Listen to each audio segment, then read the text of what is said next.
What's up, my pranksters? Welcome back to my epic videos. For today's video will be is the revolution of Marvel's Avengers Assemble. That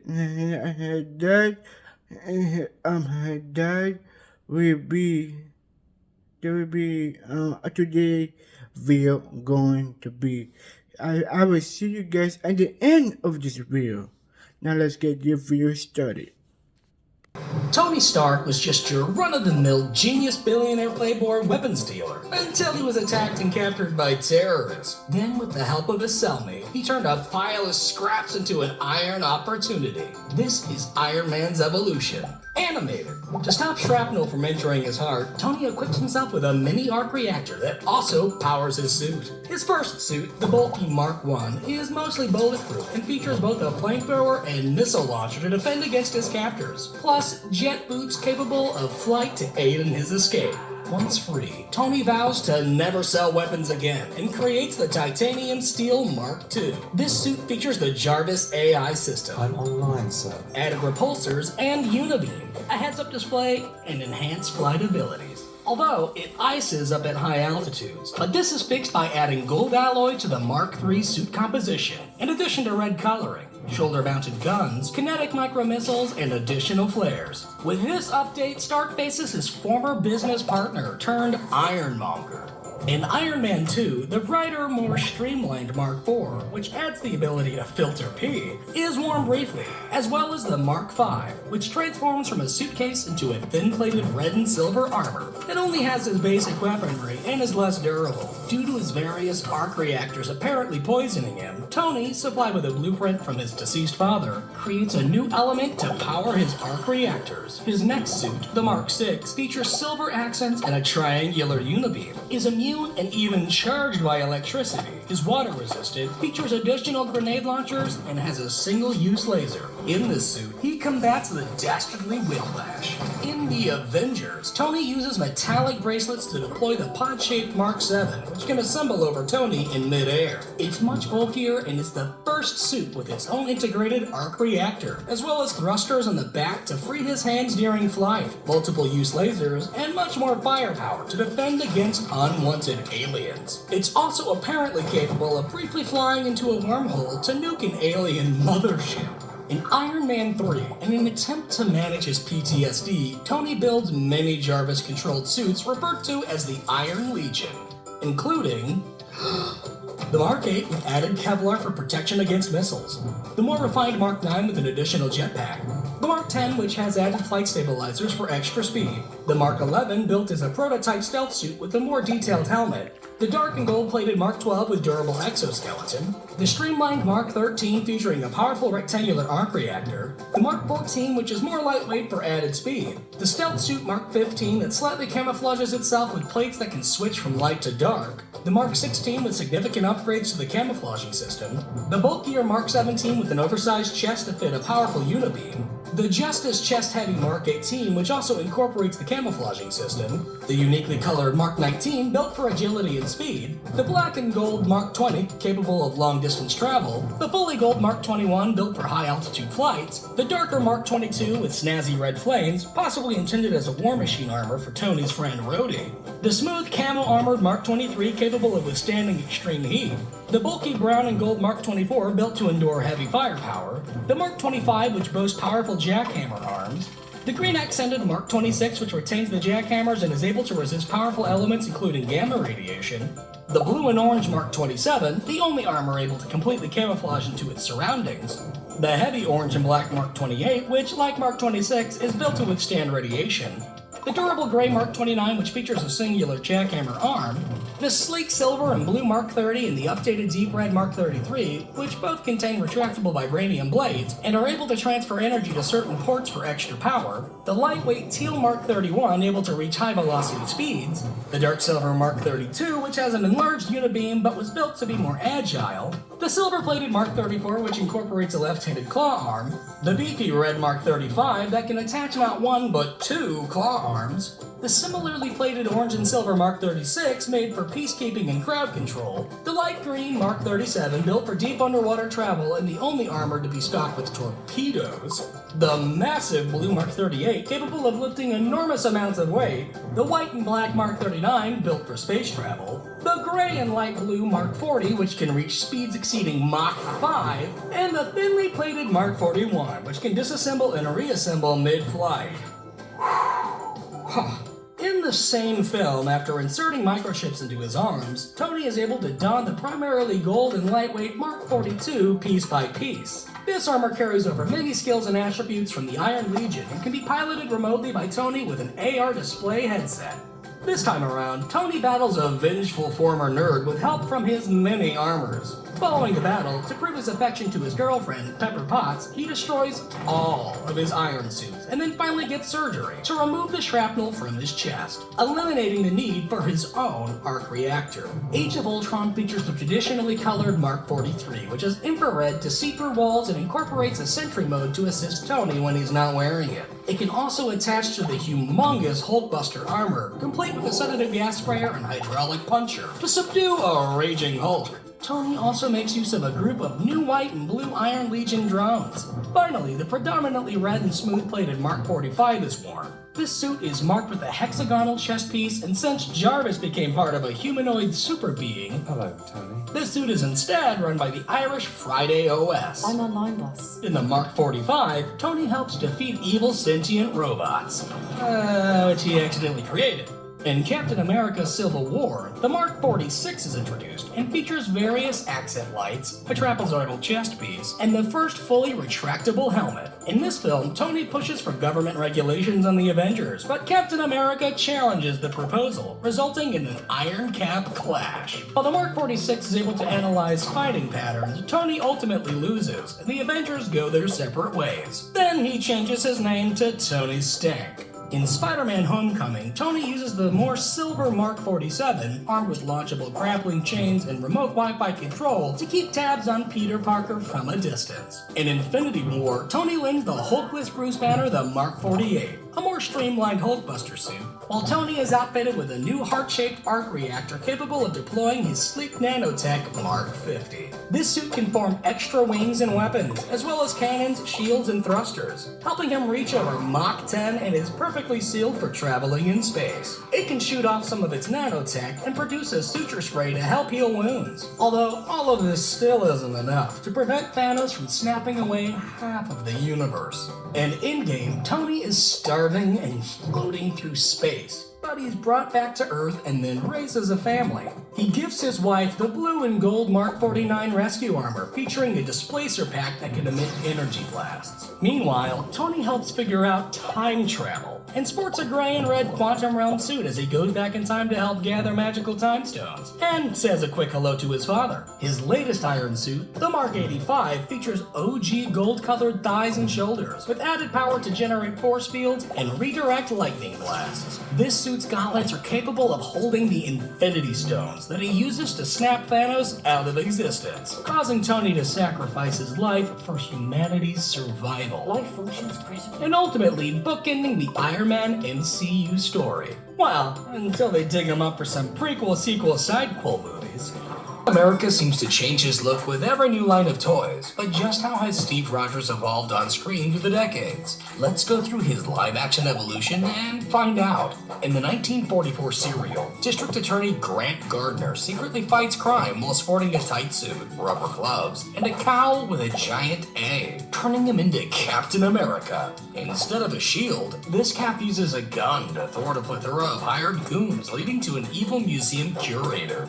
In 1973, Turkey got their own bootleg Captain America, donning a spandex suit and rubber gloves with added boots and a cowl with an overly long neckpiece. He and Luchador Santo fight crime boss Spiderman and his mini clones. Back in America, Cap would get two 1979 TV movies, in which Steve Rogers reluctantly wears tight spandex with vertical torso stripes, added stars on his boots and gloves. He also wears a bulky helmet and goggles. His second suit is a lighter blue color with abdominal torso stripes, hiked up belt, white on his arm sleeves, and starless gloves and boots. His goggles are replaced with a cowl, and his helmet adds plastic wings and a larger A. He also yields a flimsy plastic shield. But most importantly, he rides a jet-boosted motorcycle with attached hang glider for short flights. Fast forward to 1990, and a new super soldier Steve Rogers now dons a seamless costume with glued-on rubber ears, a more comic-accurate shield, and a cowl with wings.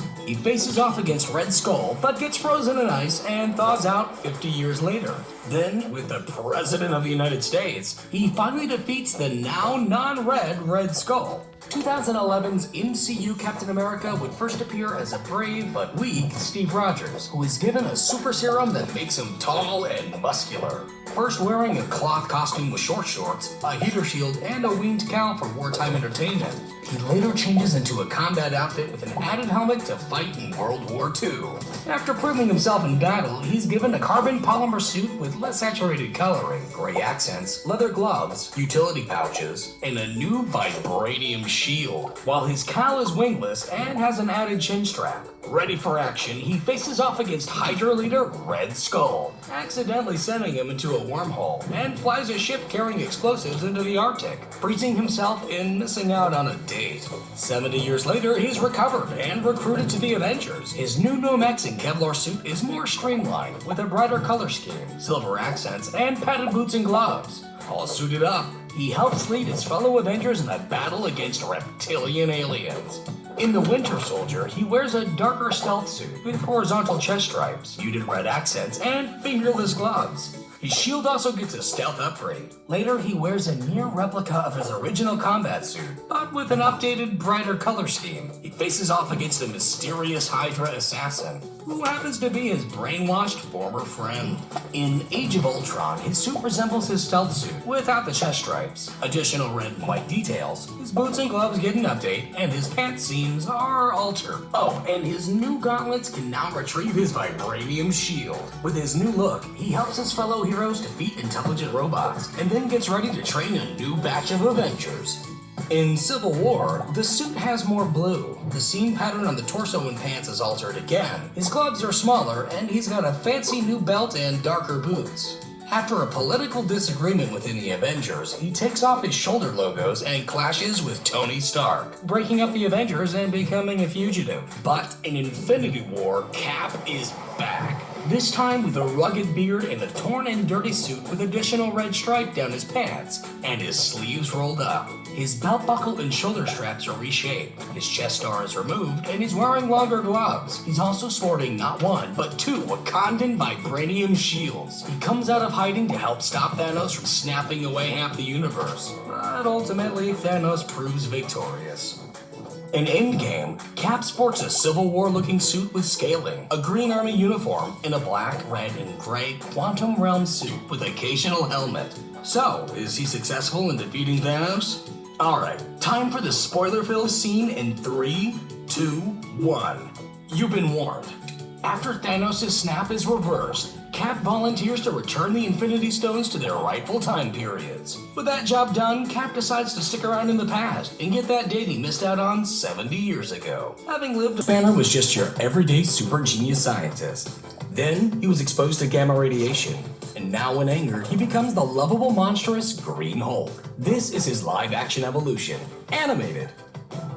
Bruce Banner first appears in the television series The Incredible Hulk, named David for some reason. As he searches for a cure to his Hulk affliction, he's pursued by a nosy reporter. When transformed, he appears as a tall, muscular man in green paint, with an exaggerated brow and a straight-haired wig. After the series, this Hulk would appear in 3 TV movies. In the first, the Hulk teams up with Thor to battle some generic bad guys, and also attempts to make way for a Thor spin-off series, which never happens. The sequel features a now bearded David Banner, although his beard disappears when he transforms. Together with Daredevil, they take on the crime boss Kingpin, while also trying to create space for a Daredevil spin-off series, which also never happens. In the final film, we see Banner tracking down a spy agency. As the Hulk, he attacks their plane and in the explosion falls to Earth, succumbing to his wounds. Hulk's feature film debut showcases a younger Bruce Banner able to unleash a baby-faced and overly saturated Hulk. He grows larger the angrier he becomes, ultimately reaching over 15 feet tall. He goes head-to-head with his element-absorbing father, the but the government attempts to nuke them both, defeating his father while Bruce survives and makes his way to South America. The MCU reboot opens in South America, where a new Bruce Banner is being hunted by the government. When provoked, he unleashes a more yellowish and veiny-looking Hulk, this time scaling to around 9 feet tall. He takes out a DNA-spliced abomination and manages to hide away in Canada, where he tries to gain control of his anger and live in peace. In the Avengers, Banner somehow looks completely different, and when transformed, appears less yellowish and less veiny, with added chest hair, rounder facial features, 5 o'clock shadow, and a more slouched stance. He teams up with his fellow superheroes to save humanity from a puny god.